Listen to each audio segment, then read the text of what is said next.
YouTube, what's going on? It's your boy Buddha back in the building today to discuss what is hot on the topic right now in Las Cloudia, and that is this little tab right here, multiplayer, a wonderful function that Adis has now introduced. And something that I wanted to take my time, I think it launched Tuesday, and I really wanted to take a couple days to feel it out, play it, talk to some people like Tweaks, Damos, Crypt, Enma, some very prevalent figures on the main LC Discord, because while what we have at the moment is kind of limited, we only have certain stages, some farming material stages, the 2 event quests that they allowed us to play in this multiplayer beta limited quest, the new recruit training and Jalabahnga is how I'm going to say it. But there are some thoughts to explore here. I'm making this video a little later than I wanted to today, but I spent the majority of this morning and afternoon playing multiplayer, discussing with the boys, with the pros, getting their feedback, their thoughts, testing things out, and I'm finally ready. I got a whole list in front of me to lay out my first initial thoughts on this multiplayer beta release, some tips, some things I've noticed. I'm not claiming to be, giving you the best advice on how to approach multiplayer right now, just some things that I've learned and opinions that I agree with on how to approach this first test run of multiplayer. I just wanted to start off in the trade shop because we should take note of the first 3 items. You can see these rings that I did discuss a little while before multiplayer actually released. We got the data mined info for these, which I went over. Some very, very OP free-to-play equipment to snag up.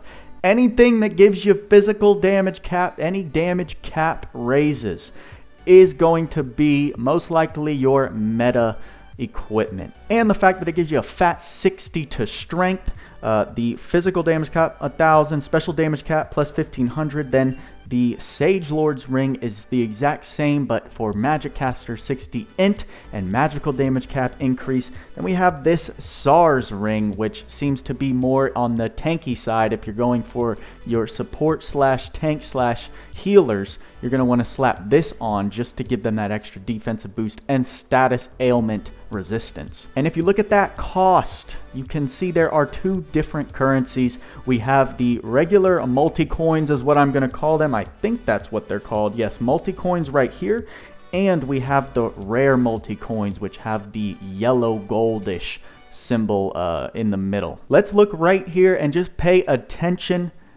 You can see 100 multi-coins equals 1 rare multi-coin, and vice versa, although I don't think you should ever be trading your rare multi-coins for regular multi-coins at this point until you snag up these first 3 rings. You want to get those. Those are going to be your first snags before you touch anything else. And if you're kind of putting 2 and 2 together, you need 100 rare multi-coins per ring. Okay, if you do the math, we do 100 times 100, you get 10,000. So in total, means you would need to farm up 10,000 multi-coin rings per run. Okay, you get these multi-coins on a percentage chance drop. It's not always guaranteed every time you run a multiplayer room. I've ran some multiplayer stages where I don't get a single multi-coin. I've ran others where I get close to I get a little over 20. We're going to look at how the rewards are structured after you beat a multi-coin stage, or you beat a multiplayer stage, and it'll make a little more sense. But theoretically, I think the most you can get is 50. However, you're only going to see in between, I'd say 3 to 20 infrequently every time you clear multiplayer. Going off those metrics, you can tell the grind is insane. I have 12 rare multi-coins. I'm going to go ahead and exchange for another one since I can. Boom. So now I've got 13, and that's a total of 1,300 total multi-coins I've grinded. But there is an extremely rare chance that you can drop a rare multi-coin off of a multiplayer stage clear. Every time you see that, you should rejoice, because that's a huge drop. That's literally 100 multi-coins that you just got. All right, here is an opinion I'm going to throw out there, because if we go and look at the multiplayer tab, right, in order to host a room, you use your own orange orbs, go into either the multiplayer beta limited quests, or you can do some of these select material farming stages. You can see the multiplayer tag is on the bottom left of the stages where it is available. A lot of people are running that because now we have this God stage available, which does make the 6-star materials a little more frequently dropped. However, I believe that your orbs will be best spent focusing and hosting the Jalabahnga stage when you are able to play it, because you have to beat new recruit training before you can take on the Jalabahnga quest. And that is for a couple of different reasons. One is that this is limited, right? These events are assumed to be going away in 6 days. You can see the timer countdown in the top right. Because of that, I just want to take a look at these rewards that you can get from this. Now, you can see my best clear time is 1 second. That's because if you bring the right characters and have a nice team going into it with you, this is going to be your fastest clear for these multiplayer stages. It's 1 stage, 1 boss, 1 tap. You can see it can be done in 1 second, and the rewards you can get are fantastic. Specifically, looking at the bottom there, you can get 1 of each color cluster. This by far, I believe, is the easiest source of farming clusters we have had yet in the game. And that is because of how the reward distribution is structured when you clear a multiplayer stage. So I want to go ahead and host a Jalabahnga. You can see I am running Alice. After we clear this stage and I explain the rewards, I want to get into some very useful characters to bring and a little bit into the builds afterwards. So we're going to go ahead and do anyone so that we can just do a little bit of a carry. I am happy to know that I can carry the team if need be. Big note I should mention while we're on this screen, always, always, always wait for the room to fill up, even if you're sitting there for a minute because you're stuck with 2 other people and that 3rd slot is open. Luckily, we got a 4th right there. Let's go ahead and tell them, get excited, because we're running into this thing. We're going to start it up. Why you should always wait for Ford will be explained after we beat this event. So I'm going to go ahead and do what I do with my little build. We're going to just tap the S2, start dealing some nice damage. Alice is a fantastic unit to bring for multiple reasons. She's able to take down the Thunderbird very quickly. I actually have an inferior Alice, I'm going to say. I built her after discussing with Tweaks. He messed around with an Alice build, came up with one that works very well, and me being my account age and having the limited skills that I can access, I can't quite mimic his build, so I came up with a kind of like quote unquote inferior version, which still does the job. As you saw, we got that done very quickly. Here is how the rewards work. After you clear the stage, you get 1 drop. Now here I want to mention real quick, Beast Hunter, as we know, if you've been playing multiplayer or maybe you haven't yet, arc skills can only be popped once by the 1 person that pops them. So if 2 people have Beast Hunter, the first person to activate it will be the only one who gets the extra drop from it. That extra drop does not get dispersed to the rest of the team. So if you have Beast Hunter and someone else has Beast Hunter, you better get to popping that arc skill, because if the other person does it before you, you're not even going to get a chance at your extra drop. So keep that in mind. This is the item, this is the reward, whatever the boss or monsters have dropped are yielding you. Then if we go on to the next one, you can see that there is this little list, and I call this the multiplayer reward page. Initially, when I was playing this, I was looking at it thinking, okay, nice, I got a purple crystal and I got 5 multi-coins. Nice, solid. I kept that way for the first couple days, not even thinking any different.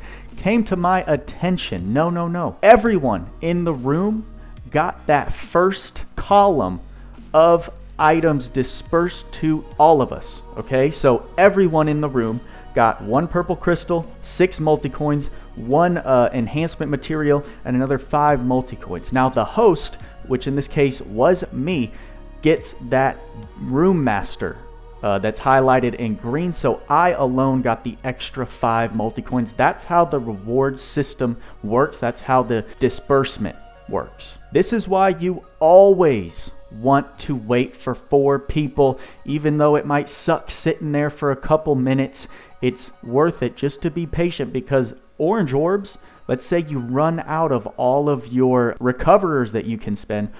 I think 1 orange orb takes 30 minutes to recover. So you don't want to just be like, oh, I'm just going to rush through this, spend all my orbs, because it's, you know, it makes sense to just clear the stage, move on, rather than sit here and wait 5 minutes. No. You want to make sure that you're getting all the possible rewards that you can from this, because running it with 2 people and only getting 2 reward slots is a huge difference than running all 4. Over time, those rewards are going to add up, and if you're not clearing it with the max amount of people that you can bring, it's going to show. Even though you won't really notice it because it's a slow progression, it'll show over time when others have all of their rings done and you are still working on grabbing your first. Because the grind is insane. I know Tweaks, I've been talking with him the most today. He, when I checked with him this morning, he probably has a lot more at this point, but he only had up to 60 rare multi-coins, and he's been grinding crazy since multiplayer dropped. So that just gives you an idea. Not even one of the pros who's able to grind more than the majority of players has one of those equipment yet. And then this is another reason why you want to run with as many people as possible, because for every new player that you run multiplayer with, you get a set amount of crystals for. So you can see in this run, I already played a stage with 2 since I only got rewards for 1 player. And it's been confirmed that there is a tier down system, I'm gonna call it, for crystal rewards. The first 30 new players are going to give you 100 crystals each. From 31 to 100 players is going to give you 30 gems each. And then 101 to 200 players are going to give you 10 crystals each, which you can see I am at. Obviously, I'm at 181. That means there is a cap of 6,100 crystals you can grind from doing multiplayer with new people. Kind of a bummer. I wouldn't have been mad if it eventually dropped down to 1 and then you were just getting 1 crystal per run, but it was infinite. I think that would have been nice. I don't think it would have affected people spending too much. In fact, it would just give people hope that there are infinite sources to farm crystals in the game, because there aren't currently. However, that's not what they decided to do. They decided to give us a fixed amount. So whatever.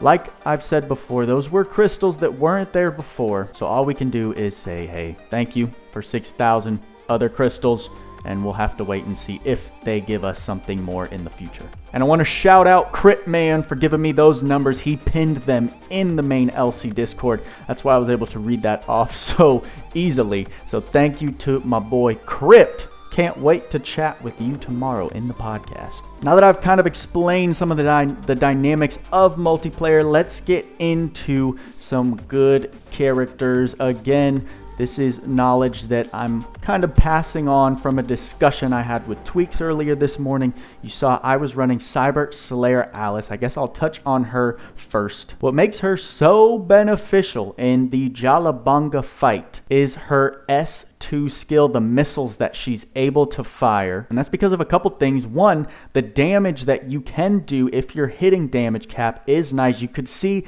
I was taking about 40% off of Jalabhanga's health bar per round of S2s that I was firing. And if you noticed, even when Jalabahnga was launching his ultimate, as he does, if you don't kill him quick enough in the beginning, Alice's S2 does continue to pop off even after that animation. So as long as I get that S2 off, I don't have to worry about it being interrupted. It is automatically going to damage the boss in completion which is a really, really good effect in this case. After that, I can just close the distance with her S1 and use that until the big bird is dead. And if you're able to mimic Tweak's build a little more, which he did post in the main LC Discord as well, I need to find it, maybe highlight it and make sure it's pinned or secure somewhere so it doesn't get lost in all of the text. He's able to take the big bird out in just 2 of the missile launches, which is even better, right? That's going to clear the stage even quicker. The only thing is, if you've brought Alice in the stage and you're like, whoa, bro,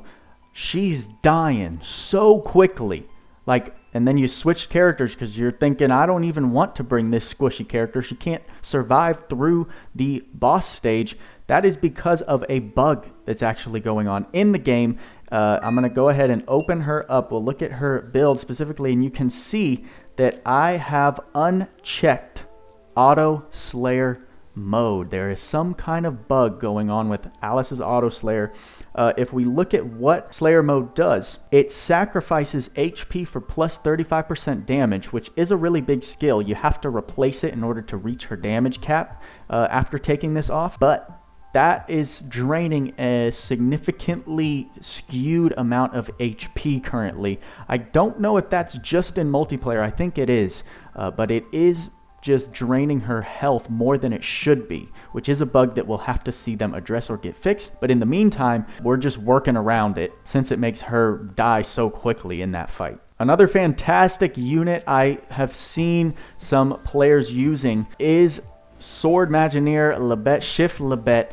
Her S1 is what shines here because she's able to shoot it off from anywhere and it rains down that arrow storm. The fact that she is an earth type elemental. I believe Jalabahnga does have earth type decreased resistance, so it smacks him like a hammer. Another top tier option is the boy Nero. However, I do believe he's a little more situational and not many people are going to bring out his full potential in fighting the big bird, mainly because his S3 Helter Skelter deals so much damage. It has the potential to one-tap the bird, which is insane, but there are 2 drawbacks I find to bringing Nero. One is that you need to have skill charge 3, phone booth.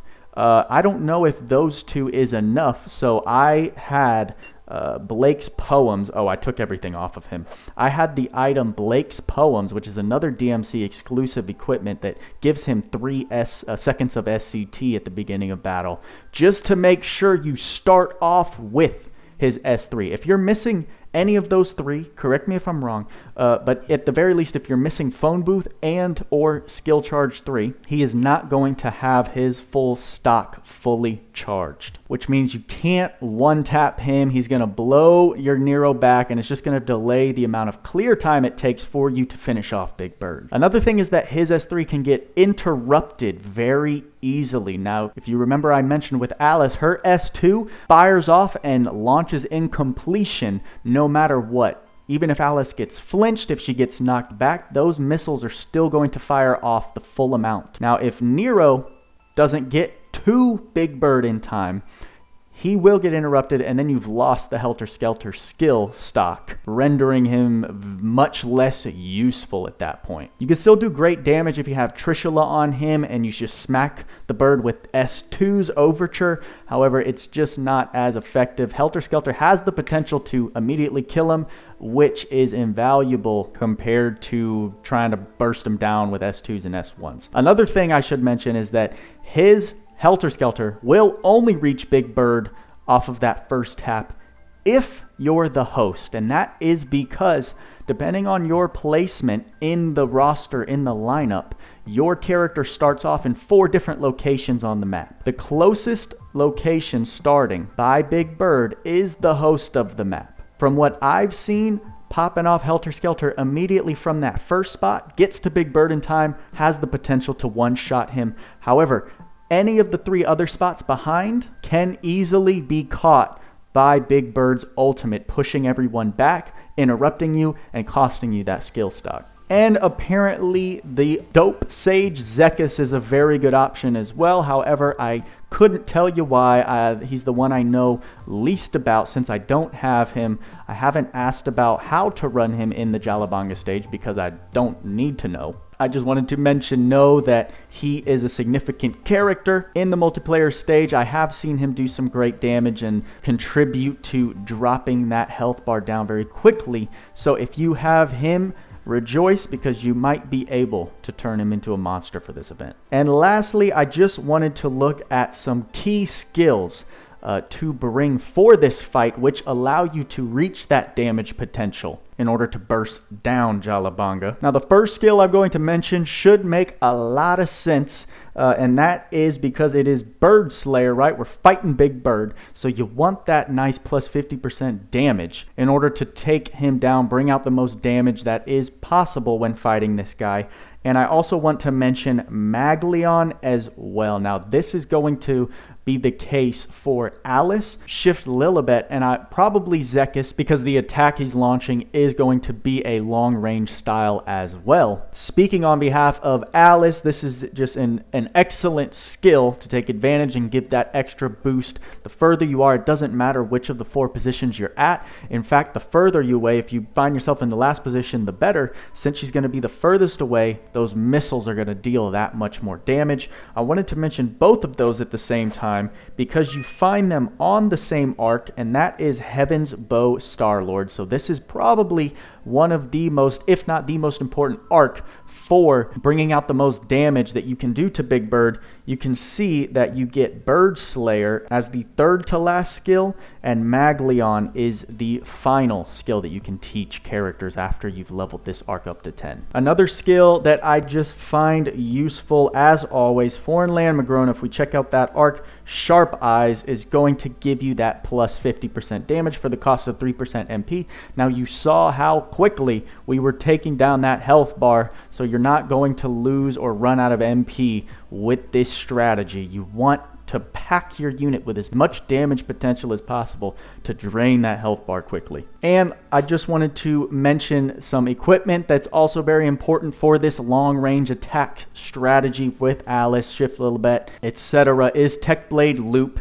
I've showed it off before. Physical attacks deal more damage when enemies are farther away. This couples with Maglion very nicely. Again, I want to mention it so it's not confused. Yes, a lot of this information I am giving you here is per my discussions with Tweaks, right? I gotta give credit to the man. He is my source for the majority of strategy that I am trying to spread the word of in these videos. So credit and props to Tweaks. We're going to go in depth on unit builds for the Big Bird and equipment, necessary skills, different arcs, all in tomorrow's LC Pro podcast. That's why I'm not trying to go crazy in depth in this video. I just wanted to mention some very key things that I'm taking from my discussions with Tweaks in this video. But like I said, look out for that LC Pro podcast that is live tomorrow, will be posted up on Saturday for a lot more in-depth discussion on unit builds for this multiplayer stage. And another thing he's bringing, like I said,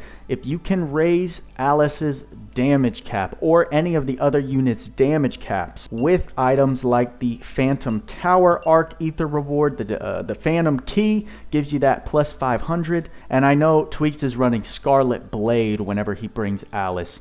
That is the item you get with Crimson Ores, something that I will not be touching for a long time, but I still wanted to bring it up since it does give a plus 1500 to physical attacks. And lastly, I just wanted to touch on the bugs, right? This is a beta, so bugs were expected. I can tell you in my experience, I've felt a lot of lag, which is totally expected whenever you're introducing multiple people in the same server, trying to connect them from different IPs, different locations.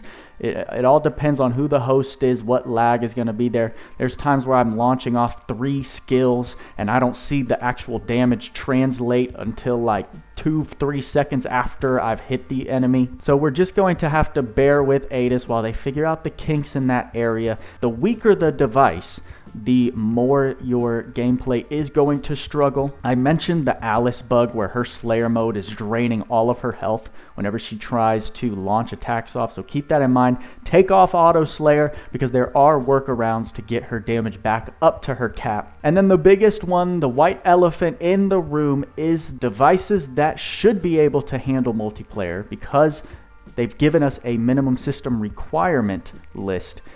Those people are still experiencing your device cannot handle multiplayer at this time, even though if you're going down the checklist, it should be able to.